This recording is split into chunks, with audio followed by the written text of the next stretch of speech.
آج کے پروگرام میں ہمارے ساتھ ایک ایسے مہمان موجود ہیں جن کے حوالے سے سوشل میڈیا پر ان کے بڑے فالورز بھی ہیں، لوگ ان کی بات سنتے بھی ہیں، لیکن ساتھ ساتھ ان کے خلاف اعتراضات بھی کیے جاتے ہیں، سوالات اٹھائے جاتے ہیں، اور سوالات اٹھاتے ہوئے ڈیبیٹ کی بات کم کی جاتی ہے، لیکن شاید ایک دوسرے کے خلاف محاذ رائی کی باتیں زیادہ کی جاتی ہیں۔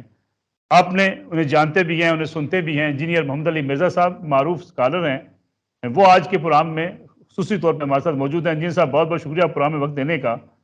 محمد علی مرزا صاحب، اکثر لوگ سوال اٹھاتے ہیں کہ انجینئر محمد علی مرزا صاحب ایک بڑے اچھے مبلغ ہیں، ان کے ایک سٹائل ہے لوگوں کو تک اپنی بات پہنچانے کا، اگر وہ کنٹروورشل نہ ہوتے، کنٹروورسی میں نہ جاتے تو شاید اپنا پیغام زیادہ لوگوں تک پہنچا پاتے، ان کو رکاوٹوں کا سامنا نہ کرنا پڑتا۔ لا حول ولا قوة الا باللہ، اللہم صلی علی محمد وعلی آل محمد۔ ملک صاحب، بہت بہت شکریہ، آپ کا موقع دیا آپ نے تاکہ میری جو گفتگو ہے اور میرا پوائنٹ آف ویو بھی لوگوں تک پہنچ سکے آپ کے پلیٹ فارم کی وساطت سے۔ آپ کی بات بالکل درست ہے، لیکن یہ ایسا ہو نہیں سکتا کبھی بھی۔ اس کی وجہ یہ ہے کہ دنیا میں سب سے اعلیٰ ترین ہستیاں پیغمبروں کی ہوتی ہیں، اور جب پیغمبر بھی دنیا میں آتے ہیں نا تو ان کے ساتھ بھی یہی معاملہ ہوتا ہے کہ ان کے مخالفین اس حد تک کھڑے ہو جاتے ہیں کہ ان کے قتل کے درپے ہو جاتے ہیں۔ اس کا قطعاً یہ مقصد نہیں ہوتا کہ پیغمبروں نے کوئی بات غلط کی یا ان کا انداز غلط تھا۔ اصل ایشو یہ ہے کہ جو سامنے آڈینس ہے نا، وہ اس چیز کو قبول نہیں کرنا چاہ رہی ہوتی۔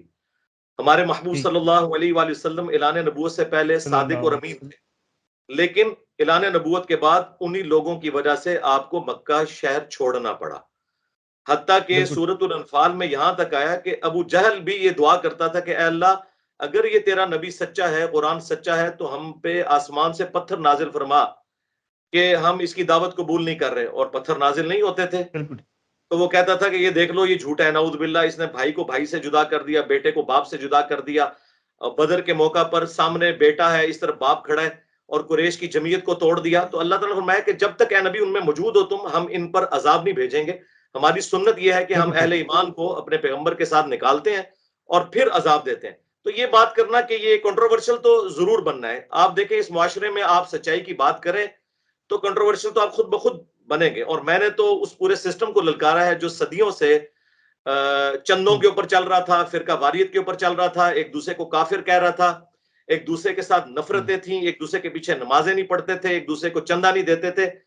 اور میں نے یہاں آ کے یہ آواز بلند کی کہ آپ نے صرف علمی اختلاف کرنا ہے، ایک دوسرے کو مسلمان سمجھو، ایک دوسرے کے ساتھ نکاح والے معاملات بھی کرو، ایک دوسرے کو چندہ بھی دو، ایک دوسرے کی مسجدوں میں بھی جاؤ، نفرت نہ کرو، صرف اختلاف رائے رکھو۔ تو ظاہر ہے کہ جن لوگوں نے صدیوں سے اپنی امپائرز کھڑی کی ہوئی تھی، انہیں یہ بات کیسے ہضم ہو سکتی تھی؟ لیکن انجینئر صاحب، کچھ ایسی ہستیاں جن کا احترام آپ بھی کرتے ہیں، ہم بھی کرتے ہیں، لوگ کہتے ہیں کہ اگر ان پر نکتہ چینی نہ کی جاتی تو کہیں بہتر تھا۔ آج اگر ہم بیٹھ کر نکتہ چینی کرتے ہیں، اس سے کئی لوگوں کی دل آزاری بھی ہوتی ہے، ہمیں اسے اوائڈ کیا جانا چاہیے۔ آپ کو یاد ہوگا مولانا مودودی نے خلافت و ملوکیت لکھی، ان پہ ایک بڑا اعتراض اٹھا، انہیں یہ کتاب نہیں لکھنی چاہیے تھی، اگرچہ یہ ریسرچ کی بنیاد پر تھی، لیکن انہیں اس مخالفت کا سامنا کرنا پڑا۔ جی، اب اسی کو آپ ڈیپ کر لیں، مولانا مودودی رحمہ اللہ کی جتنی بھی دعوت کی جو ترویج ہوئی ہے نا، اس میں بیسک کردار ہی اسی خلافت و ملوکیت کا ہے۔ جو ان کا سب سے کمزور پوائنٹ لوگوں نے بنایا تھا نا، وہ ان کی سٹرینتھ بن گئی۔ دنیا میں ہمیشہ ایسا ہوتا ہے کہ جو چیز کمزور پوائنٹ کے طور پہ کسی دائی کو بتائی جاتی ہے، وہ اس کی سٹرینتھ ہوتی ہے۔ مودودی صاحب نے اس کو موضوع نہیں بنایا تھا، مودودی صاحب نے ریبٹل کیا تھا۔ اس زمانے میں ایک ناصبی منکرین حدیث میں سے تھا، جب اس نے ایک کتاب لکھی جس میں اس نے یزید اور ان کے والد کا جھوٹا دفاع کرتے ہوئے سیدنا علی اور سیدنا حسین کے اوپر کرٹیسزم کیا، تو ان کو ریبٹل کرتے ہوئے مولانا مودودی نے کتاب لکھی تھی پولیٹیکل سسٹم آف اسلام کے اوپر۔ بیسیکلی انہوں نے خود یہ معاملہ کھڑا نہیں کیا تھا۔ جہاں تک میرا تعلق ہے، کاش میں کسی ایسی دنیا کا باشندہ ہوتا جہاں پہ کربلا نہ ہوئی ہوتی، جہاں پہ نبی علیہ السلام کی وفات کے 50 سال کے بعد ان کی اولاد کو ذبح نہ کیا گیا ہوتا۔ کاش میں کسی ایسی دنیا کا باشندہ ہوتا جس میں جنگ جمل صفین نہروان نہ ہوئی ہوتی۔ تو آپ کی باتیں درست تھیں، اور اس وقت تک بھی درست تھیں جب تک کہ سوشل میڈیا نہیں تھا اور ایک دوسرے کے ساتھ انٹریکشن نہیں ہوتا تھا۔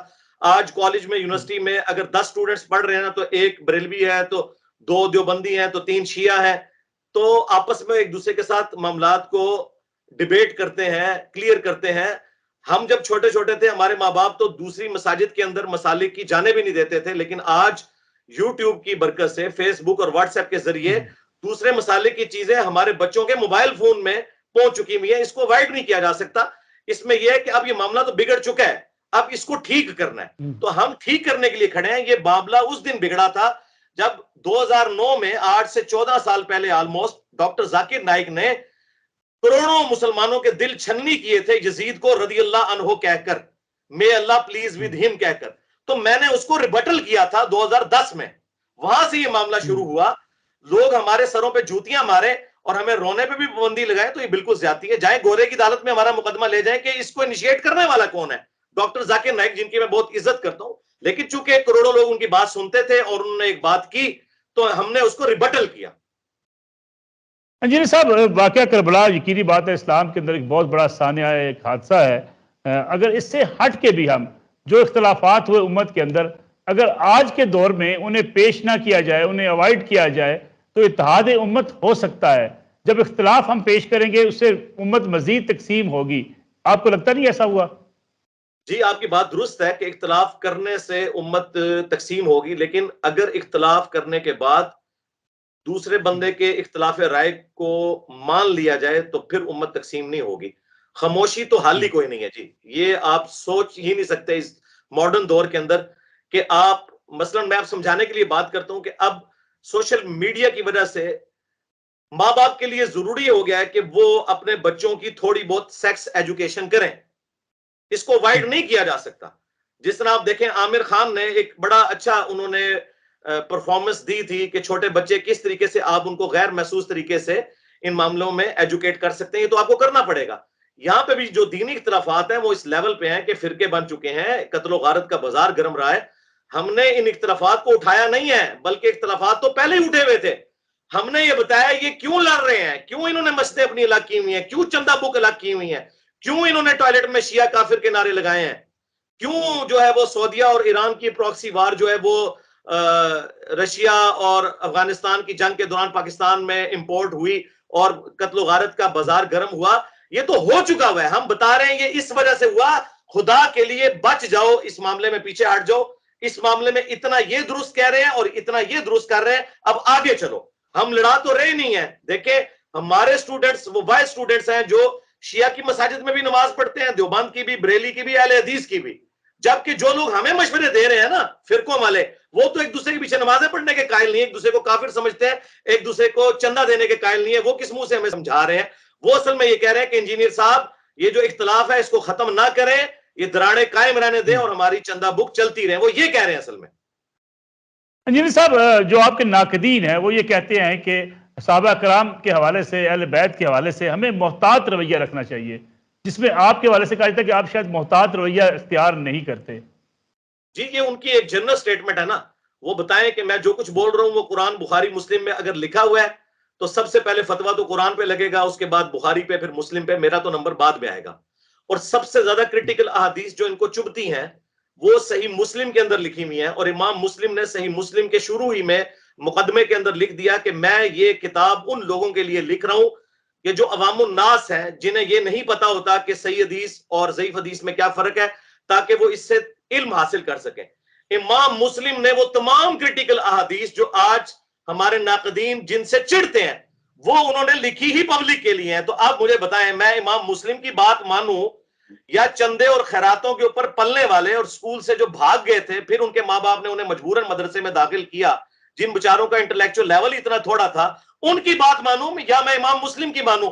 اور اگر کوئی کہتا ہے امام مسلم غلط ہے تو پھر تو سنیت پوری وہیں پہ ختم ہو گئی. اور اگر کوئی مجھے غلط کہتا ہے تو مجھ سے پہلے امام مسلم کے اوپر فتویٰ لگائے کہ انہوں نے یہ سارا کنفلکٹ کھڑا کیا. انہوں نے کنفلکٹ نہیں کھڑا کیا، بلکہ انہوں نے پوری ایمانداری کے ساتھ رسول اللہ کی بات امت تک پہنچائی. آج جو شخص یہ کہتا ہے کہ نبی صلی اللہ علیہ وآلہ وسلم نے جو بات امت کو بتائی ہے وہ بات بتانے سے فتنہ کھڑا ہوتا ہے، تو میرے بھائی پہلے تو وہ اسلام کا سرٹیفکیٹ لے. ہم تو شک کرتے ہیں وہ مسلمان ہی نہیں جو رسول اللہ کو ٹیچ کرنے کی کوشش کر رہا ہے. انجینئر صاحب، آپ کس سے متاثر ہیں، کس فرقے سے متاثر ہیں، کس مسلک سے متاثر ہیں، کس مذہبی جو ہے آپ سمجھتے ہیں کہ اس عالم دین نے بڑا آپ کو اٹریکٹ کیا یا آپ کی رہنمائی کی؟ جی، میں سب سے زیادہ متاثر ہوں اس اللہ سے کہ جس نے مجھے پیدا کیا اور مجھے رسول اللہ صلی اللہ علیہ وآلہ وسلم کا امتی بنایا، اور اس کے بعد اس شخصیت سے کہ جس کی قبر مدینے میں ہے صلی اللہ علیہ وآلہ وسلم، جنہوں نے حجت الوداع کے موقع پر میرے لیے قرآن اور سنت چھوڑے، بابے نہیں چھوڑے، بزرگ نہیں چھوڑے، حالانکہ ان کے پاس وہ بزرگ اور بابے تھے جو چھوڑے بھی جا سکتے تھے، لیکن رسول اللہ کو پتا تھا کہ میری وفات کے بعد بالآخر انہوں نے بھی فوت ہو جانا ہے۔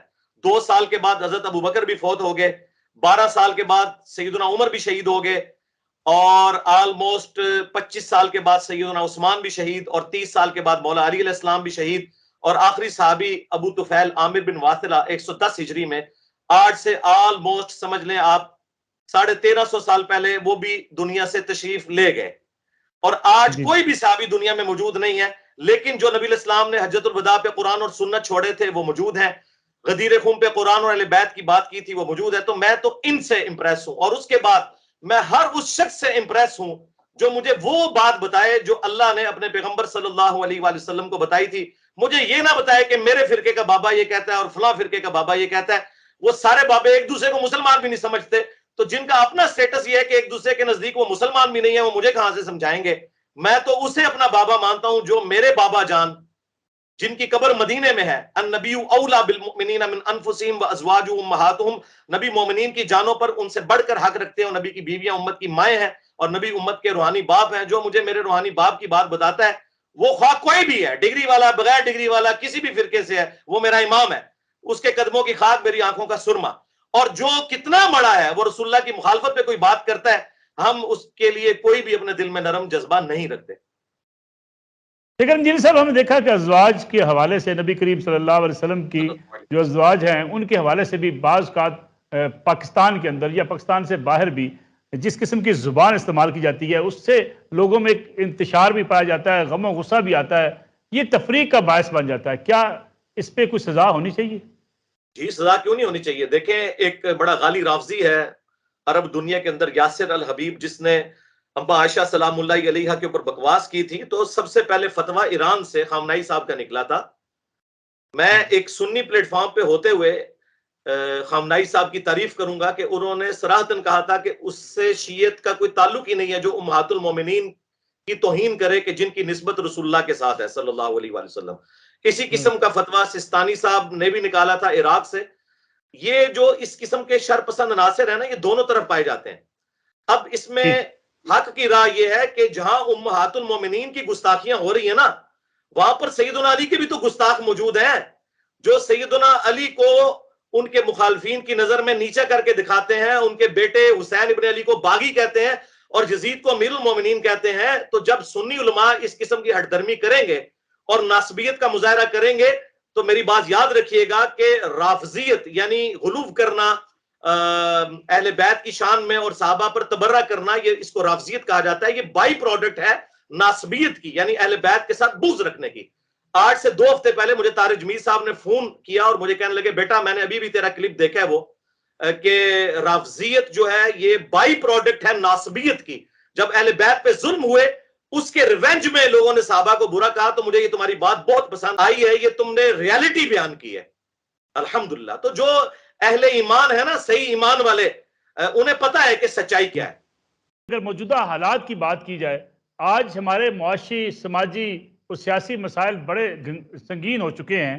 جب ہم معیشت کی بات کرتے ہیں، سود کی بات آتی ہے، علماء کہتے ہیں سودی بینکاری ختم ہونی چاہیے، آپشن دینے سے شاید کتراتے ہیں۔ کچھ بینکس ایسے ہیں جو کہتے ہیں ہمارے پاس فلاں عالم دین کا فتویٰ موجود ہے۔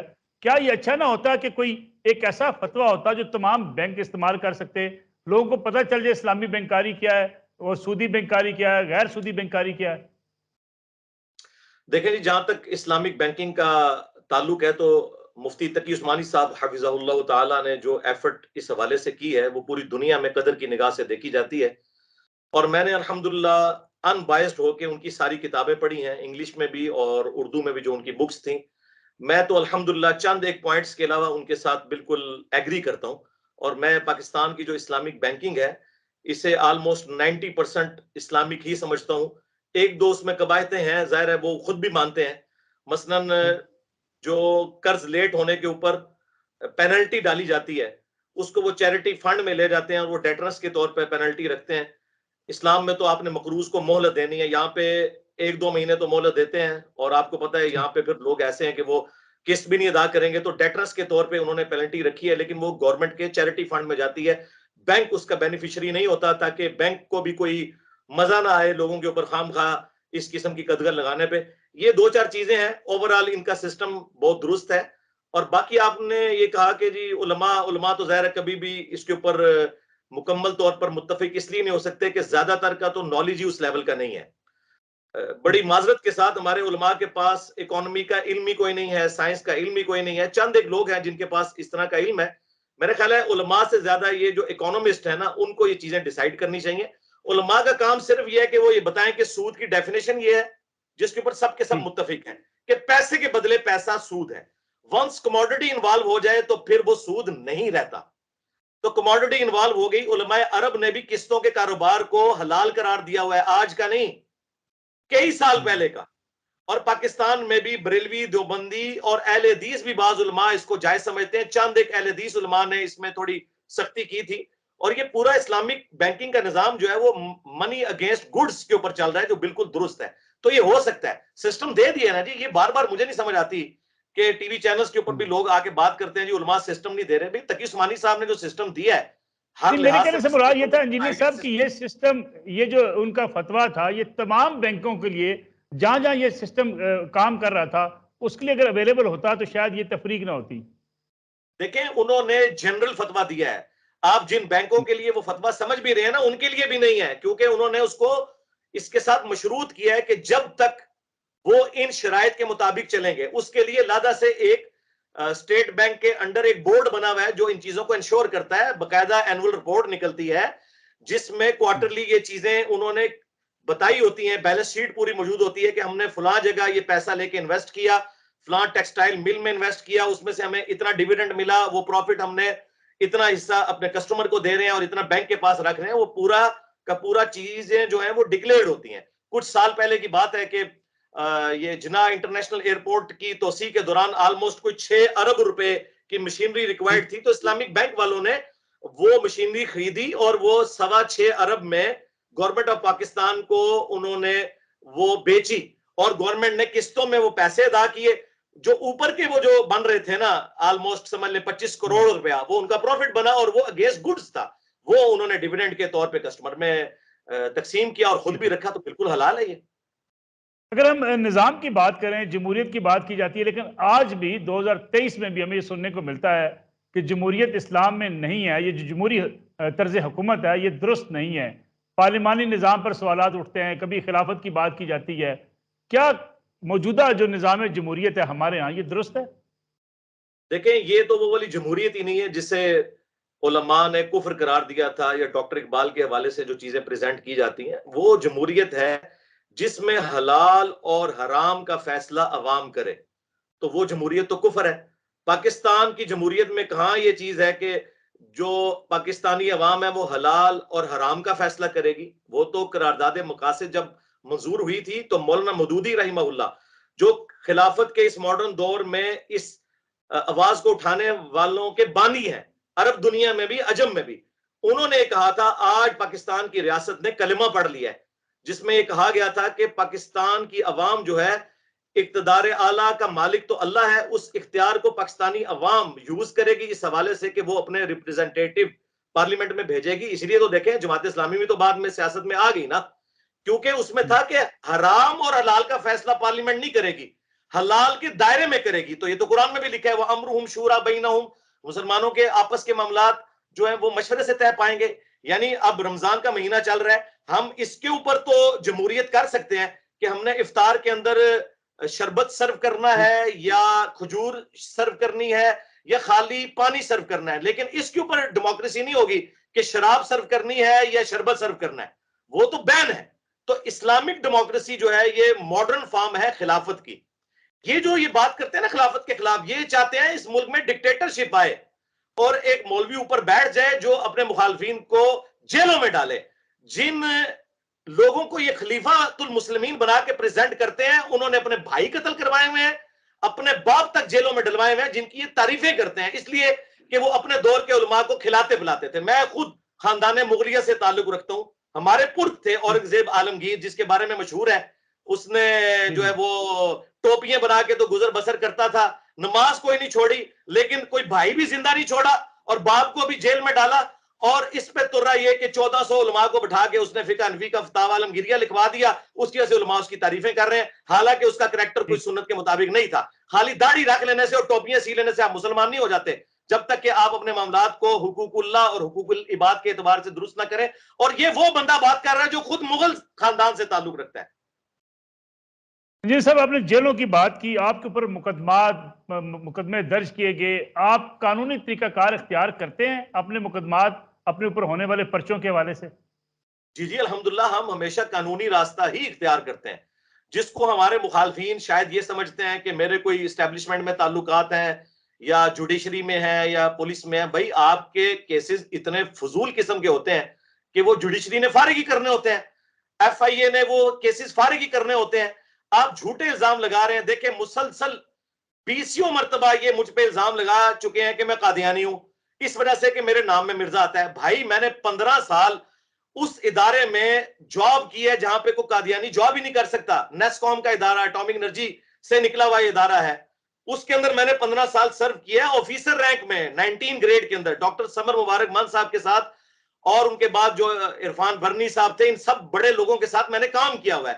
اور وہاں پہ بھی میں یعنی آپ سمجھ لیں ادارے لیول کی جو بریفنگز ہوتی تھی میٹنگز کے اندر، اپنی سپیکنگ پاور کی وجہ سے میں دیا کرتا تھا. میرا کردار کسی سے ڈھکا چھپا نہیں ہے. آج بھی میری ساری دوستیاں جو ہیں وہ انہی اٹامک انرجی کے اداروں میں اور فوج کے اداروں کے اندر ہیں. میرے سارے کے سارے دوست انہی اداروں سے تعلق رکھتے ہیں. میں تو ایک سمجھ لیں کھلی ہوئی کتاب ہوں، میری تو سیکیورٹی کلیئرنس ہوتی ہے. اس کے باوجود مجھ پہ بار بار صرف میرے نام میں مرزا آنے کی وجہ سے الزام لگانا. تو اس وقت تو آپ کے جوائنٹ چیف جو ہیں ساحر شمشاد مرزا، ان کو کیوں نہیں قادیانی یہ لوگ کہتے؟ اس لیے کہ ان کو اٹھا کے لے جائیں گے ایجنسیوں کے لوگ، اور میں ایک سافٹ ٹارگٹ بنا ہوں. تو میں اپنا مقدمہ جوڈیشری میں جا کے لڑتا ہوں. اللہ کے فضل سے پہلی اور دوسری پیشی میں یہ ساری کی ساری ایف آئی آر ان کی فارغ ہو جاتی ہیں، اور یہ کہتے ہیں اس نے کروا دیا. یہ سمجھتے ہیں کہ ہم نے جو اینک لگا کے اپنے مقاصد اچیو کر رہے ہیں، تو جوڈیشری میں لوگ جو ہے وہ پاگل بیٹھے ہوئے ہیں، انہیں نہیں پتا کہ یہ کیا جملے لکھے ہوئے ہیں. اب بھی جو انہوں نے ایک ایف آئی آر کٹوائی ہے، اس طرح کے جملوں پہ ایف آئی آر فارغ ہو چکی ہوئی ہیں پہلے. پھر بار بار یہ جو ہے نا جان بوجھ کے دباؤ ڈال کے بندے لے جاتے ہیں تھانے کے اندر، ان کے پر دباؤ ڈالتے ہیں، پھر وہ بےچارے کاٹتے ہیں، پھر انہیں تو پتہ ہی ہوتا ہے کہ فارغ تو ہو جانی ہے. وہ دونوں پارٹیوں کو خوش کرتے ہیں. آپ کو پتہ ہے ہمارے ملک میں اس طرح تو ابھی پولیس اتنی مضبوط نہیں ہوئی کہ پریشر لے سکے ان مولویوں کے، تو وہ طریقے سے اپنے معاملات کو لے کے چلتی ہے. تو میں نے کبھی ایکسٹرا جوڈیشل معاملہ نہیں کیا، ورنہ یقین کریں میرے سر کی قیمت رکھی ہے نا اس مولوی نے. اس ماڈرن دور کے اندر جب ہم ابھی گرے لسٹ سے نکلے ہیں، ایف اے ٹی ایف کی تلوار ابھی بھی لٹک رہی ہے، اور انٹرنیشنل میڈیا جو ہے وہ ایڑیاں اٹھا اٹھا کے دیکھ رہا ہے اور مجھے کہہ رہا ہے جی آپ مجھے انٹرویو دیں. مجھے بتائیں اس وقت سب سے زیادہ فالوئنگ جو اس پلانٹ ارتھ کے اوپر دعوت و تبلیغ کے اعتبار سے ہمارے پلیٹ فارم کی ہے، میں اگر انٹرنیشنل میڈیا کو یہ بتا دوں کہ اس ملک کے اندر کس طرح قانون کی دھجیاں بکھیری جا رہی ہیں، تو دوبارہ پاکستان گرے لسٹ میں نہیں چلا جائے گا. تو میں تو اتنے ذمہ لیکن داری کیا کا سمجھ اپنے خلاف قتل کا فتویٰ لگوانے والے کے خلاف آپ کارروائی نہیں کریں گے؟ جی کی ہوئی ہے جی، اپنے پراپر طریقے سے ڈی پی او کو باقاعدہ اپلیکیشن دی ہوئی ہے، ان کو پورا مقدمہ ان کے اوپر اس اعتبار سے سائبر کرائم والوں سے بھی رابطہ کیا ہوا ہے. وہ قانونی ہم اپنے معاملات کو لے کے چل رہے ہیں اور انتظار کر رہے ہیں ہم اس بات کا کہ قانون جو ہے حرکت میں آئے گا. ہم ان سارے معاملات کو اپنے وکلاء کے ذریعے لے کے چل رہے ہیں، آپ بے فکر رہیں. ایسا نہیں ہے کہ ہم نے اس معاملے کو ان اٹینڈڈ چھوڑا ہوا ہے. انجینئر صاحب، پہلے ہم مذہبی تفریق کا شکار تھے، مذہبی انتہا پسندی کا شکار تھے. آج کل ہم سیاسی انتہا پسندی کا شکار ہیں. ایک دوسرے کے خلاف فتوے ہم سیاسی معاملات میں لگاتے ہیں، ایک دوسرے سے لڑنے کی باتیں کرتے ہیں، ڈائلاگ نہیں ہوتا، اور ایک دوسرے کو کرپٹ، چور، ڈاکو کو کیا کچھ نہیں کہا جاتا ہر روز. جی جی تو آپ کا اگر چینل اس کا وزن اٹھا سکے تو میں اس کی ریزن ان لوگوں کو بتاؤں گا جو جی جی آج ہمیں آ کے یہ بھاشن دے رہے ہیں کہ ایسا نہیں ہونا چاہیے. پاکستان میں جو دو طاقتور ادارے ہیں، جوڈیشری اور اسٹیبلشمنٹ، بیسیکلی یہ لوگ سب سے بڑی ریزن ہے ان تمام تفریقوں کی. کیونکہ یہی لوگ نیریٹو بناتے ہیں میڈیا میں، پہلے ایک کو ہیرو بناتے ہیں، پھر اسے زیرو ثابت کرنے کے لیے ٹرینڈز چلاتے ہیں، پھر دوسرا ہیرو کھڑا کرتے ہیں. تو اب یہ جو بگاڑ تھا 70 سال کا، جو ہمارے ایکس آرمی چیف نے اپنی آخری تقریر میں خود مان کے گئے ہیں، اب ڈھکی چھپی بات نہیں رہی ہے. اور بلکہ اب یہ جو موجودہ آرمی چیف ہیں، انہوں نے تو بڑے محتاط طریقے سے معاملات کو اس حوالے سے لے کے چل رہے ہیں کہ ہم اے پولیٹیکل رہیں گے اور یہ ساری کی ساری چیزیں ہیں. لیکن میرے بھائی جو 70 سال کا بگاڑ ہے وہ 70 دنوں میں 70 مہینوں میں تو ٹھیک نہیں ہوگا. تو میں اس میں قصوروار پہلے نمبر کے اوپر دو اپنے ان بڑے اداروں کو سمجھتا ہوں، اس کے بعد پولیٹیشنز کو مانتا ہوں، اور اس کے بعد مولویوں کو۔ لیکن کیا سیاستدان اگر صبر و تحمل کا مظاہرہ کریں؟ ہم نے ماضی میں دیکھا پیپلز پارٹی اور مسلم لیگ نواز قریب آئے، انہوں نے ایک معاہدہ کیا، لندن میں جا کے ایک معاہدہ کر لیا گیا، لیکن اس کے بعد پھر ہم نے دیکھا کہ نفرت اتنی پیدا کی گئی کہ آج سیاسی طور پہ بات چیت بھی نہیں ہو سکتی۔ نہیں، پیپلز پارٹی اور نون لیگ تو بات چیت کرنے کے لیے تیار ہے۔ جب آپ بات چیت کرنے سے انکاری ہونے کی بات کرتے ہیں تو وہ صرف ایک ہی بندہ ہے جو انکاری ہے، ہاں، جو زمان پارک میں بیٹھے ہوئے ہیں، خان صاحب، ہمارے محبوب لیڈر۔ سیاستدان وہ نہ بھی ہوتے ہیں، ہماری ان کے ساتھ جذباتی ایفیلیشن ہے 92 کے ورلڈ کپ کی وجہ سے۔ میں اس وقت میٹرک کے میرے پیپر تھے اور ہم وہ ورلڈ کپ دیکھتے تھے، ہمارے تو وہ قومی ہیرو تھے، تو پہلے نمبر کے اوپر تو وہ ذمہ دار ہیں جی، ان کے علاوہ تو ہر بندہ بیٹھنے کے لیے تیار ہے۔ خان صاحب بات چیت کرنے کو تیار نہیں ہے، باقی تو بات چیت کرنے کو تیار ہیں۔ عمران خان صاحب کی یہ طرز سیاست کبھی تبدیل ہوگی؟ تبدیل انہیں کرنا ہوگی جی، سیدھی سی بات ہے، کیونکہ دیکھیں گراؤنڈ ریالٹیز یہ ہیں کہ ہر آنے والا دن عمران خان صاحب کے لیے مشکل ثابت ہو رہا ہے، یہ تو آپ کو حالات و واقعات سے اندازہ ہو چکا ہے۔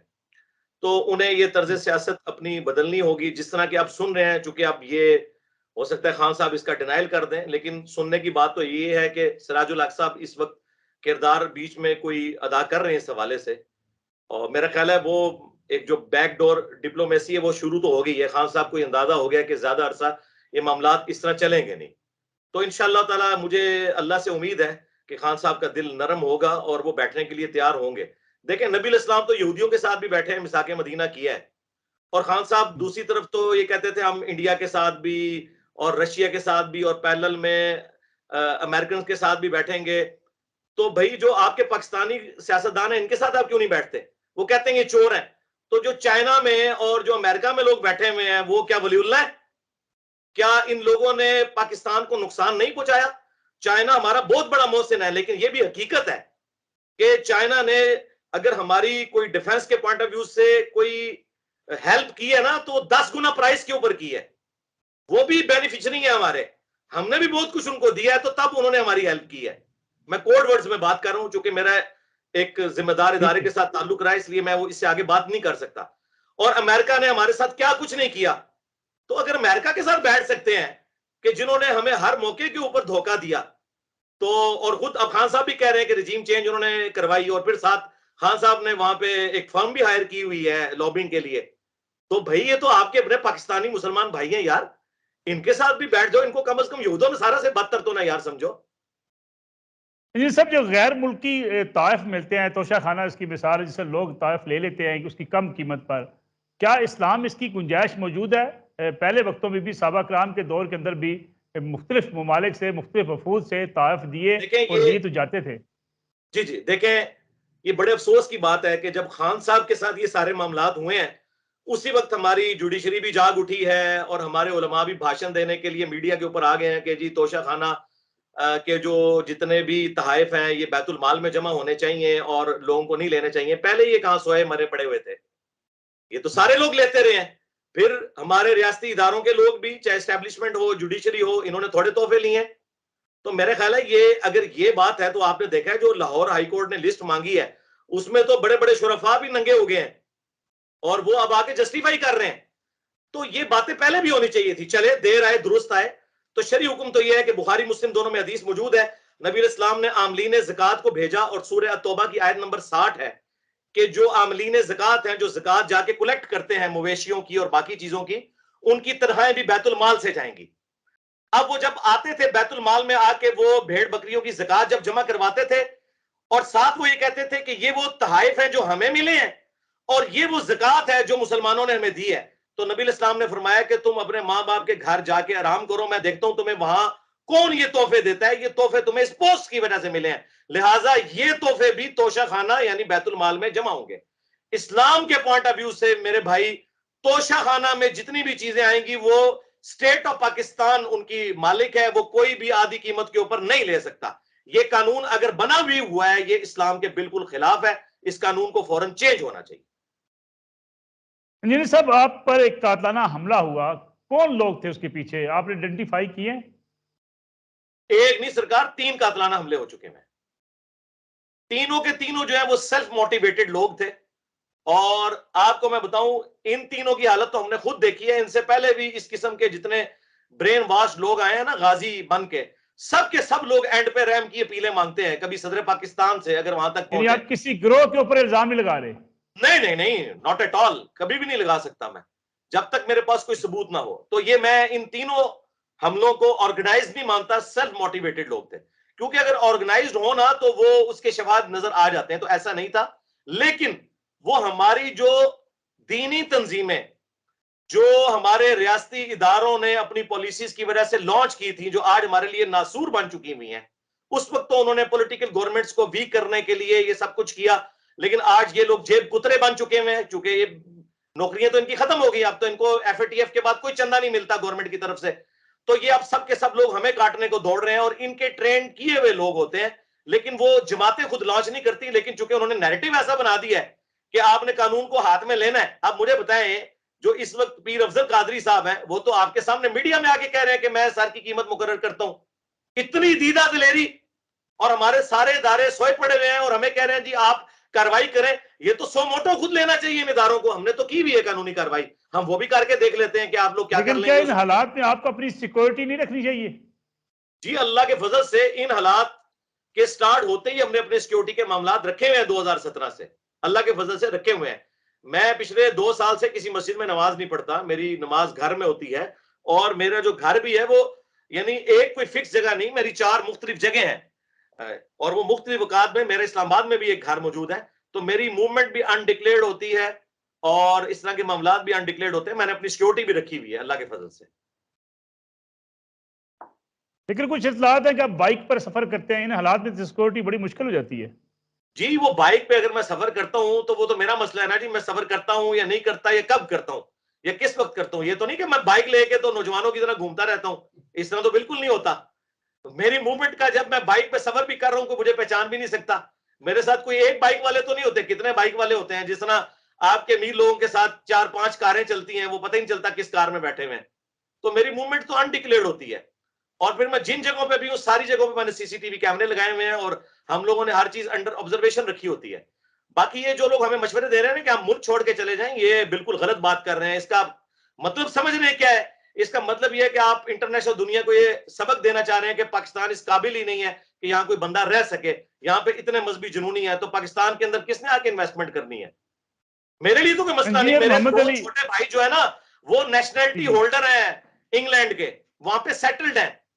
وہ تو 4-5 سال سے میری منت مار رہے ہیں, لیکن میں نہیں جا رہا, کیونکہ اگر میں چلا گیا تو یہاں تو لاکھوں لوگوں کے حوصلے ٹوٹ جائیں گے. مولوی یہ دندراتے پھریں گے. انشاءاللہ تعالی یہ اپنی قبروں میں جائیں گے, اور اسی غم کے ساتھ کہ انشاءاللہ یہ کبھی کامیاب نہیں ہوں گے. میرا جینا مرنا جو ہے وہ پاکستان میں انشاءاللہ تعالی. انجینئر محمد علی مرزا صاحب نے کبھی سوچا کہ ایک مذہبی سیاسی جماعت بنا لینی چاہیے؟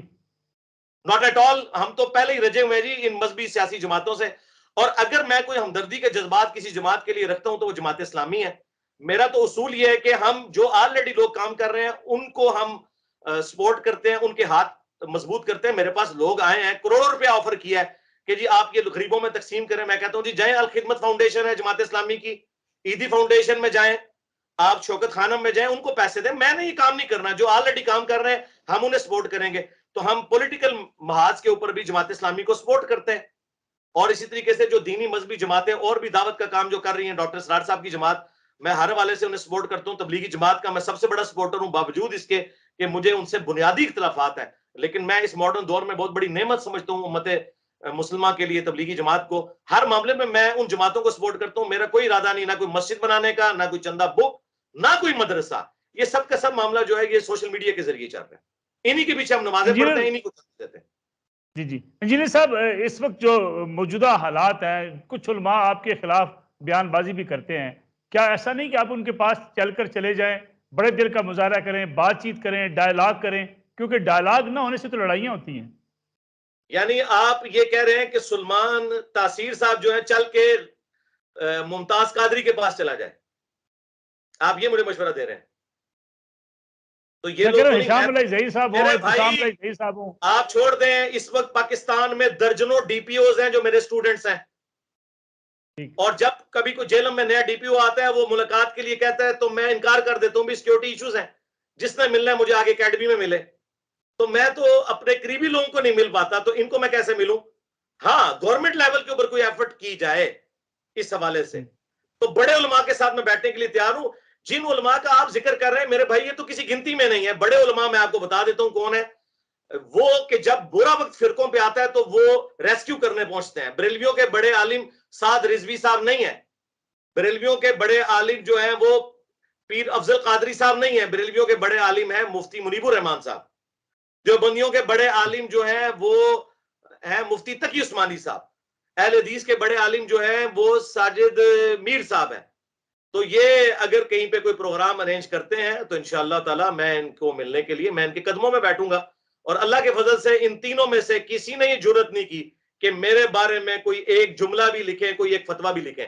ورنہ اگر یہ مجھے سمجھتے ہیں میں سب سے بڑا فتنہ ہوں تو کسی بڑے عالم نے آ کے فتویٰ کیوں نہیں دیا؟ کیوں یہ چھوٹے سامنے آتے ہیں کہ جن کی بکت یہ ہے کہ وہ ایک دوسرے کو نہیں مانتے؟ مثلا پیر افضل قادری جو ہے وہ سعد رضوی صاحب کو گالیاں نکالتے ہیں, سعد رضوی صاحب ان سے اعلان برات کرتے ہیں. جن کی اپنی کریڈیبلٹی یہ ہے کہ وہ اپنی جماعت کے لوگ ان کو آن نہیں کرتے ہیں, وہ میرے خلاف فتویٰ دیں گے تو ان کی کیا امپورٹنس ہوگی مجھے بتائیں. انجینئر صاحب, اتحاد امت کے لیے آپ سمجھتے ہیں کہ حکومتی سطح پہ چل جس کا آپ ذکر کر رہے ہیں کوئی ایسی کانفرنس ہو جس میں بڑے علماء کو بلایا جائے اور ایک چیز طے کر لی جائے کہ ہمیں امت کے اندر اختلاف ختم کرنے کے لیے ان فتووں سے نجات حاصل کرنی ہے؟ جی دیکھیں, پیغام پاکستان تو انہوں نے لکھا تھا نا, لیکن افسوس کے لکھوانے والوں کو علماء کی معذرت کے ساتھ میں سخت لفظ استعمال کروں گا, چلے میں یہ کہتا ہوں چند علماء کی عیاری اور مکاری کا پتہ نہیں ہے. اس کی وجہ سے پیغام پاکستان بڑا اچھا ڈاکومنٹ ہے لیکن ناقص ہے. اس میں 3 چیزیں ایڈ ہونی چاہیے تھی, بلکہ 3 ہی چیزیں ہونی چاہیے, اس کے علاوہ کسی چیز کی ضرورت نہیں ہے. نمبر 1, بریلوی, دیوبندی, اہل حدیث, شیعہ اور ان کے جتنے آف شوٹ ہیں, حنفی, شافعی, مالکی, حنبلی یا اثنا عشری ہوں, زیدیہ ہوں, اسماعیلیہ ہوں, یہ سب کے سب مسلمان ہیں. نمبر 2, ان سب کو چندہ دینا بالکل درست ہے. نمبر 3, سب کی ایک دوسرے کے پیچھے نماز ہو سکتی ہے. اور نمبر 4, تمام کی مساجد کے اندر تمام فرقوں کو بلا تفریق اپنے اپنے طریقے کے مطابق نماز پڑھنے کی اجازت ہے. یہ 4 جملے اگر علماء پیغام پاکستان میں ڈال دیں اور ان بڑے علماء کے سگنیچر لے لیں تو فرقہ واریت ختم ہو جائے گی, اس حوالے سے کہ وہ بیماری تو ختم نہیں ہوگی لیکن ایڈریس ہو جائے گی. لیکن یہ کبھی بھی نہیں ہوں گے تیار اس کام کے لیے, کیونکہ اس سے تو پھر ان کی چندہ بک الگ ہو جائے گی. اور آپ کو پتا ہے کہ جامعہ ترمذی میں حدیث ہے, ہر امت کا کوئی نہ کوئی فتنہ ہے, میری امت کا فتنہ مال ہے. یہ کبھی بھی نہیں لکھیں گے. یہ پتہ کیا لکھتے ہیں, ہم ایک دوسرے کو کافر نہیں کہیں گے. اس کا مطلب یہ ہے کہ کافر سمجھتے ہیں, کہیں گے نہیں. یہ نہیں لکھا ہوا کہ ہم مسلمان سمجھتے ہیں, یا ہمارے آپس میں نکاح ہو سکتے ہیں, ہم ایک دوسرے کو چندہ دے سکتے ہیں. اور میں نے ان کو یہ آفر کی ہے کہ یہ میرا پلیٹ فارم ان کے لیے ڈراؤنا خواب ہے نا, میں اپنی تمام ویڈیوز جو ان کو بری لگتی ہیں میں ڈیلیٹ کر دوں گا اگر یہ ڈاکومنٹ ایک پروڈیوس کر دیں اس کے ساتھ کا. اور یہ ڈاکومنٹ اڈوب فوٹو شاپ میں نہیں چاہیے, ویڈیو میں مجھے چاہیے. یہ سارے مولوی آ کے یہ بولیں, میں اپنے جو ہے وہ اس سے چڑھاؤں گا اور پھر میں بتاؤں گا کہ اللہ کے فضل سے آج میرا مشن کمپلیٹ ہو گیا کہ 8 سے 100 سال پہلے ان کے بڑے علماء ایک دوسرے کو کافر کہتے تھے. انجینئر صاحب نے آ کے پرانے سارے بڑے فارغ کر دیے اور سب سے بڑے بن کے اس اعتبار سے سامنے آئے کہ ان کی آنے والی نسلوں کو ایک جگہ پہ اکٹھا کر دیا. تو انشاءاللہ تعالی میں اپنی ویڈیوز بھی ڈیلیٹ کر دوں گا. لیں, میں آپ کے آفیشیل پلیٹ فارم سے اناؤنسمنٹ کر رہا ہوں, پہلے بھی کر چکا ہوں, اور ٹائم قیامت تک ہے یہ ڈاکومنٹ پروڈیوس کر دیں. انجینئر محمد علی مرزا کے لیے بلاول بھٹو زرداری, مریم نواز شریف یا عمران خان کوئی بھی وزیر اعظم بن جائے قابل قبول ہوگا؟ ہاں جی, جن کو پاکستانی عوام چنے. میں یہ کہتا ہوں یہ نہ اسٹیبلشمنٹ کا فیصلہ ہے, نہ جوڈیشری کا فیصلہ ہے, نہ بند کمرے میں بیٹھنے والے چند بڑوں کا فیصلہ ہے. یہ پاکستانی عوام کا فیصلہ ہے. وہ چنے, وہ جس کو بھی چنے, ٹھیک ہے. ہاں اختلاف ہو سکتا ہے کسی کو, آپ اختلاف کو پھر اختلاف رائے کے لیے رائے عامہ ہموار کریں گے. ایک بندہ کہتا ہے جی میں بلاول بھٹو کو پرائم منسٹر نہیں دیکھنا چاہتا, اگرچہ عوام نے اسے چن لیا ہے تو ٹھیک ہے, آپ رائے عامہ ہموار کریں اور لوگوں کو قائل کریں کہ نہیں مریم نواز کو ہونا چاہیے. اور اگر مریم نواز بن جاتی ہیں اور آپ سمجھتے ہیں عمران خان کو ہونا چاہیے تو آپ رائے عامہ ہموار کریں, لیکن بند کمروں میں فیصلے نہ کریں. یہ پاکستانی عوام کا فیصلہ ہونا چاہیے. جس طرح میں دین کے معاملے میں قرآن و سنت کو اتھارٹی مانتا ہوں نا, میں پولیٹیکل ایشوز میں آئین کو اتھارٹی مانتا ہوں, نہ جوڈیشری کو کہ وہ اپنی مرضی سے موم کی ناک کی طرح اس کو توڑ موڑ کے کرے. جو ابھی انہوں نے ماضی قریب میں جو کچھ جوڈیشری نے کیا ہے, اللہ تعالیٰ ان کو ہدایت دے. اور نہ میں اسٹیبلشمنٹ کی کسی انوالومنٹ کا قائل ہوں, میں کہتا ہوں آئین کے مطابق چلنا چاہیے.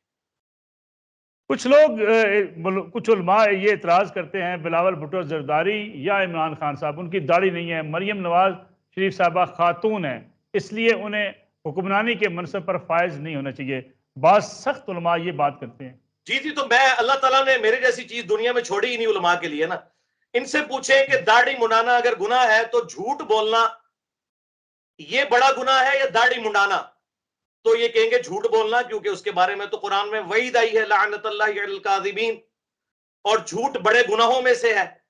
تو وہ تو علماء جو ہے ممبر کے اوپر آ کے بولتے ہیں، ان کے قول و فعل کے اندر تضاد ہے۔ یعنی جھوٹے شخص کے پیچھے نماز ہو جاتی ہے اور بغیر داڑھی والے کے پیچھے نہیں نماز ہوتی، اور داڑھی تو سرے سے امامت کی شرط بھی نہیں ہے۔ صحیح مسلم میں 4 شرائط آئی ہیں کہ قرآن کا علم، قرآن میں برابر ہو تو سنت کا علم، سنت میں برابر ہو تو جس نے پہلے ہجرت کی یعنی جو دین میں سینئر ہے، اور اس میں بھی برابر ہو تو پھر عمر دیکھی جائے گی۔ تو قرآن و سنت کا علم یہ تو نہیں ہے کہ آپ نے داڑھی اور پگڑی رکھی ہوئی ہے اور آگے جھوٹ بول رہے ہیں، عوام کو دھوکہ دے رہے ہیں، آپ کے قول اور فعل میں تضاد ہے، اور آپ کو داڑھی کی وجہ سے یہ سرٹیفکیٹ مل گیا کہ آپ پرائم منسٹر یا صدر کے عہدے پہ بیٹھنا چاہ رہے ہیں۔ تو یہ سارے معاملات جو ہیں یہ بعد کے ہیں۔ داڑھی کا نہ تو امامت کے ساتھ کوئی تعلق ہے، نہ پرائم منسٹر بننے کے ساتھ کوئی تعلق ہے۔ یہ کیا ہے کہ ایک بندہ قتل و غارت کروا رہا ہے صرف داڑھی کی وجہ سے، اس کے پاس یہ سرٹیفکیٹ ہے کہ وہ اپنے بھائیوں کو قتل کر دے، اپنے باپ کو جیل میں ڈال دے، اور وہ اورنگزیب عالمگیر جو میرا دادا لگتا ہے کیونکہ میں بھی مغل ہوں، اور اس کی آپ اس کو رحیمہ اللہ کہتے ہیں جی، ٹوپیاں بناتا تھا جی، وہ کرے کوئی نماز نہیں چھڑی تے کوئی بڑا بھی نہیں زندہ چھڑیا۔ انجینئر صاحب آخری سوال آپ سے، موجودہ مسائل میں سب سے بڑا مسئلہ کیا ہے اس وقت جن حالات سے ہم گزر رہے ہیں؟ اس وقت سب سے بڑا مسئلہ لیک آف کانفیڈنس ہے، ایک ادارے کا دوسرے ادارے کے اوپر، سیاست دانوں کا عوام کے اوپر، عوام کا سیاست دانوں کے اوپر، اور معذرت کے ساتھ اس کی ریزن سب سے بڑی ہے انکمپیٹنسی۔ مجھے یہ بات ماننے میں کوئی آر نہیں ہے، لوگ تو بڑی تعریف کرتے ہیں جی پاکستانی نیشن جو ہے وہ یہ بالکل ہوگی۔ Pakistani nation as a nation کوئی بڑے لوگ نہیں پیدا کیے، جتنے بڑے لوگ پیدا ہوئے ہیں وہ انڈیویجولز ہیں، وہ اس سسٹم کی آؤٹ پٹ نہیں ہے۔ مولانا مودودی اس سسٹم کی آؤٹ پٹ نہیں ہے، ورنہ ایک مودودی اور پیدا ہو جاتا ہے۔ ڈاکٹر اسرار اس سسٹم کی آؤٹ پٹ نہیں ہے، ورنہ پوری امت مل کے ایک ڈاکٹر اسرار پیدا کر لیتی ہے۔ یہ سب انڈیویجول ٹیلنٹ ہے، جس طرح کرکٹ میں بھی انڈیویجول ٹیلنٹ ہے۔ سسٹم کی آؤٹ پٹ اگر کوئی ٹیم ہے تو آپ دیکھیں آسٹریلیا کی ہے جو مسلسل ورلڈ کپ جیت رہے ہیں، 3 ورلڈ کپ انہوں نے مسلسل جیتے، یہ سسٹم کی آؤٹ پٹ ہے۔ تو ہماری انکمپیٹنسی ہر ادارے میں، جوڈیشری میں، اسٹیبلشمنٹ میں، سیاست دانوں میں انکمپیٹنٹ لوگ بیٹھے ہوئے ہیں جن کو ان کی اہلیت سے بڑھ کے مل گیا ہوا ہے۔ بہت بہت شکریہ انجینئر محمد علی مرزا صاحب، پروگرام میں آپ نے وقت دیا۔ ناظرین، انجینئر محمد علی مرزا ممتاز اسکالر ہمارے ساتھ موجود تھے۔ آپ اختلاف کر سکتے ہیں، ان کی کسی رائے سے اختلاف کر سکتے ہیں، لیکن جو باتیں وہ کرتے ہیں دو ٹوک بھی کرتے ہیں اور ڈنکے کی چوٹ پر بھی کرتے ہیں۔ یہی سوسائٹی کی خوبصورتی ہوتی ہے کہ جب ہم ڈائلاگ کی بات کریں یا اپنی رائے کا اظہار کریں جس کو ہم درست سمجھتے ہیں اس کا کھل کر اظہار کریں، لیکن بدقسمتی کے ساتھ ہمارے ہاں یہ کلچر اب کم ہوتا جا رہا ہے۔ ہم ڈائلاگ نہیں کرتے، ہم بات چیت نہیں کرتے، بلکہ ہم ایک دوسرے کو مرنے اور مارنے پر تل جاتے ہیں، جس سے ہمیں بچنا ہے۔ اجازت دیجیے، اللہ حافظ۔